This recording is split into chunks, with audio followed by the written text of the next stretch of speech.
임상시험은 이제 신약을 개발해서 그걸 이제 저희 환자분들에게 직접 사용할 수 있는 가장 중요한 이제 단계고요. 그래서 임상시험 같은 경우는 아까 기자님 말씀하셨듯이 1상, 2상, 3상 이렇게 있어요. 그래서 저희 암 환자, 암 치료에서 임상시험이 너무너무 중요해요. 왜냐면은 신약이 필요하거든요, 저희는. 그래서 신약이 매일매일 나오고 있는데 그 신약들이 전부 다 임상시험을 통해서 나온 거예요. 그래서 1상 같은 경우는 이제 가장 초반에 신약이 연구실에서 개발됐을 때 그 신약이 인간 몸의 안전한가를 보는 게 1상이고요.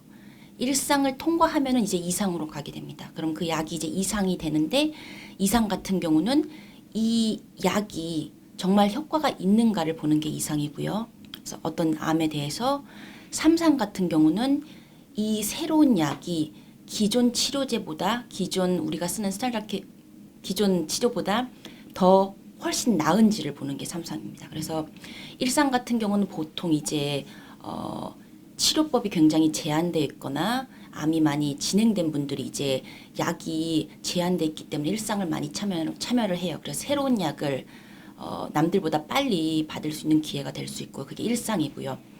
2상이나 3상 같은 경우는 사실 약이 벌써 1상을 지나온 약이에요. 그래서 이제 안전성은 검증된 약인데 그 약을 이제 FDA나 이런 데 그 허가를 받기 위해서는 2상, 3상을 패스해가지고 이 약이 효과가 얼마나 있고 효과가 있으면은 기존 약보다 얼마나 효과가 더 많은지를 이제 보여주면 그게 이제 3상을 지나서 이게 허가가 나는 거예요. 그래서 1상은 이제 보통 되게 작게 이제 한 센터나 여러 가지 한 두세 센터에서 뭐 환자분 한 30명에서 50명 정도 작게 해서 안전하다 검사하면은 이제 2상 같은 경우는 100명, 200명으로 돌고 3상 같은 경우는 요즘 거의 다 미국 전역에서 하거나 아니면 이번 저기 인터내셔널 해가지고 미국, 유럽, 한국, 일본 다 같이 해서 보통 막 몇백 명에서 몇천 명까지 이제 환자분들을 참여시켜서 이제 하는 게 임상 실험이고요.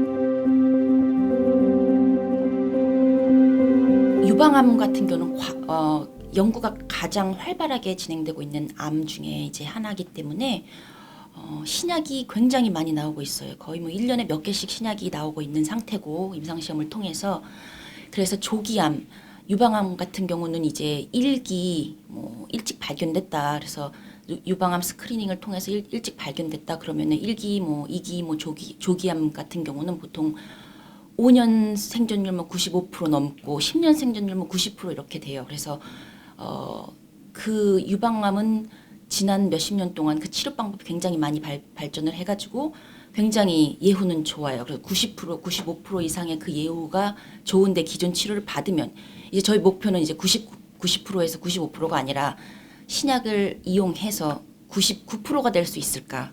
그런 게 보통 임상시험의 이제 목적이죠. 이제 조기암의 경우는.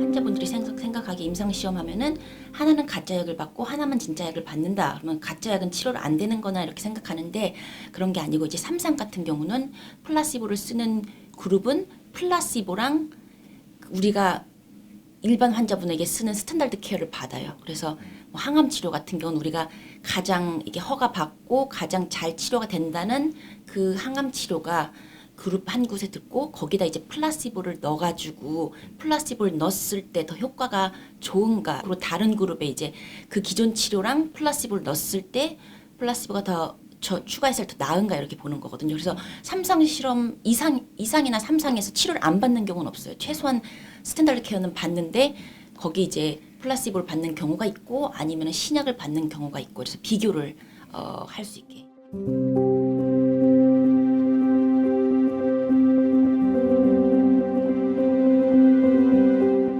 환자분들이 특히 한국 환자분들 같은 경우는 이제 뭐 말이 안 통하는 경우도 있고 좀 이해하기가 힘든 경우도 있어서 이제 잘 약간 임상시험에 대한 걱정이 굉장히 많으세요. 임상시험이면은 내가 신약을 실험 대상이냐 뭐 이런 식으로 생각하시는 분들 계시는데 사실 이제 저희가 2상, 3상격 조기암의 경우 이제 진행된 암은 다른데 조기암의 경우 2상 심상을 하는 경우, 3상 하는 경우는 저희가 막 신약 바로 나온 신약 일상 통과한 신약을 쓰거나 이런 건 사실 그런 경우는 굉장히 드물고 저희가 이미 다른 암이나 아니면은 다른 진행된 암을 치료하는데 몇 년 동안 쓰인 이미 안정성이 확보되고 효과가 굉장히 좋기로 이제 이미 검증이란 약을 추가를 하는 경우가 굉장히 많아요. 저희 이제 환자분들은 많이 아시겠는데 저희가 이제 면역 치료라는 게 굉장히 이제 많은 분들이 궁금해해요. 면역 치료가 좋다, 부작용도 적다, 이렇게 해서 사실 면역 치료가 나온 지 꽤 됐거든요. 다른 암에서는 이게 스탠다드 케어예요. 그래서 쓰는데, 근데 유방암 같은 경우는 이제 면역 치료가 허가 난 게 삼중 음성암이라는 암에서만 따로 났어요. 그런데 이게 아직 다른 가장 흔한 암인 이제 호르몬 양성암이나 다른 헐투 양성암 같은 경우는 아직 허가가 안 났고 지금 임상 시험 중이에요. 그래서 예를 들면 저희가 이제 시설사이나에 사는 임상 시험 중에 하나가 이제 헐투 양성암이 보통 항암 치료랑 표적 치료를 쓰는데 거기에다 면역 치료를 추가해서 우리가 예후를 더 좋게 서바이벌 생존율을 더 증가시킬 수 있나 이런 임상 실험을 굉장히 많이 해요. 그래서 보니까 이 면역 치료가 신약은 아니잖아요. 그래서 뭐 보통 10년 가까이 쓰인 건데 그 약을 이제 추가해가지고 더 효과를 늘리려고 하는 그런 임상 실험. 예를 들면 그런 임상 시험이 굉장히 많아요.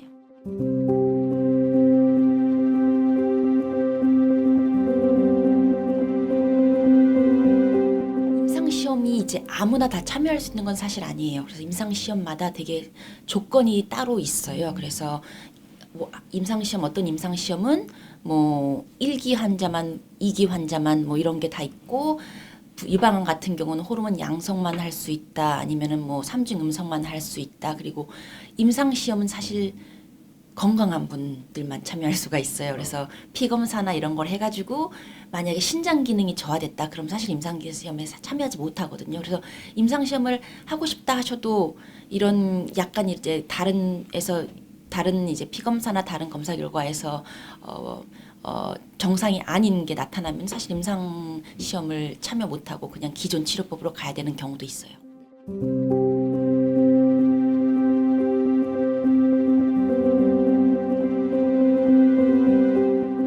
개개인의 암은 다 다르거든요. 저는 그렇게 봐요. 그래서 개개인의 암이 다 달라요. 유방암이 다 유방암이 아니라 이 환자랑 저 환자랑 다 유방암이 다르기 때문에 이 약이 백인들한테 잘 듣는다고 해가지고 한국인한테 잘 듣는 건 사실 모르는 일이고, 그리고 부작용도 각각 달라요. 인종별로. 한국인이나 동양인들 같은 경우는 젤로다를 굉장히 잘 드세요. 그래서 부작용도 없고 뭐 되게 높은 용량을 드실 수 있는데 뭐 이런 라티노 히스패닉 같은 경우는 부작용이 더 많이 생기는 경우가 있기 때문에 약을 거의 절반으로 줄이는 경우도 많고, 그래서 인종의 다양성이 중요하다 이렇게 나온 게 이제 최근 뭐 10년 이렇게부터, 그 전까지만 해도 정말로 임상시험 보면 미국에서 하는 거 보면은 뭐 백인이 90%, 나머지 인종이 10%. 그래서 지금은 굉장히 그래도 많이 늘었어요. 그래서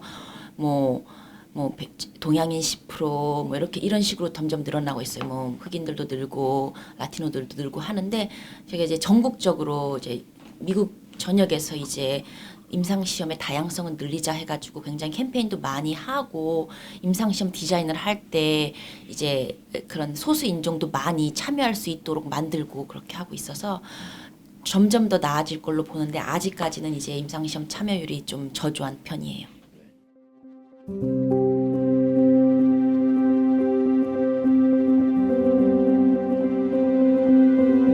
가장 중요한 건 임상시험은 환자 본인을 위해서 참여하는 거라고 생각을 해요. 예를 들면은 유방암 수술을 2020년에 받으셔가지고 2020년부터 2020년까지 좋은 약을 쓰셔서 결과가 되게 좋았어요.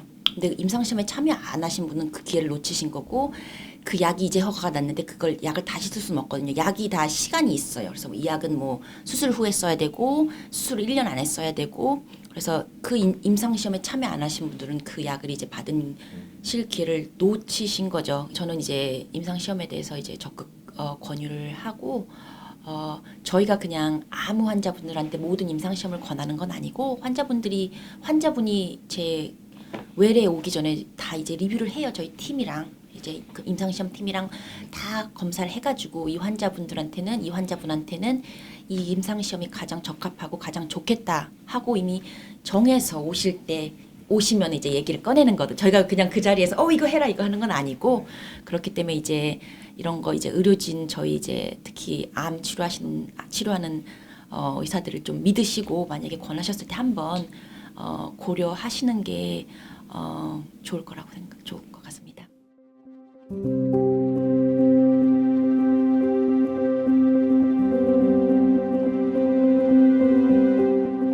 암이 조기 발견됐을 경우랑 나중에 발견됐을 때 치료법도 굉장히 다르고 생존율도 굉장히 다르거든요. 그래서 1년에 한 번씩 그 유방암 선별검사 메모그램이란 걸 통해서 하시는 게 좋고 40 이상은 다 할 수 있거든요. 특히 캘리포니아 같은 경우는 무료로 1년에 한 번씩 검사해 줄 수 있는 프로그램이 있으니까 꼭 하시고, 그리고 이제 대장암 같은 경우는 대장 내시경 검사 45세 이상부터 할 수 있어요. 원래 50이었는데 대장암도 젊은 분들이 너무 암에 걸리셔서 45세로 낮춰졌어요. 그래서 45세. 그래서 폐암 같은 경우 저희 한국인 분들이 흡연율이 안 줄어요. 다른 인종에 비해서. 그래서 폐암 같은 경우 선별 검사가 있거든요. 그래서 이렇게 CT로 이렇게 선별 검사가 따로 있어요. 그것도 굉장히 하시는 분들이 많지 않아요. 잘 모르시는 분들도 있고. 근데 흡연을 오래 하셨다 그러면은 그렇게 선별 검사를 하셔가지고 일찍 발견하시면은 수술만으로도 치료되는 경우도 있어요. 근데 만약에 늦게 발견하시면 항암 치료도 받아야 되고 방사선도 받아야 되니까 항상 증상이 없을 때 주치의를 찾아가가지고 선별 검사하는 게 가장 중요하다고 생각합니다.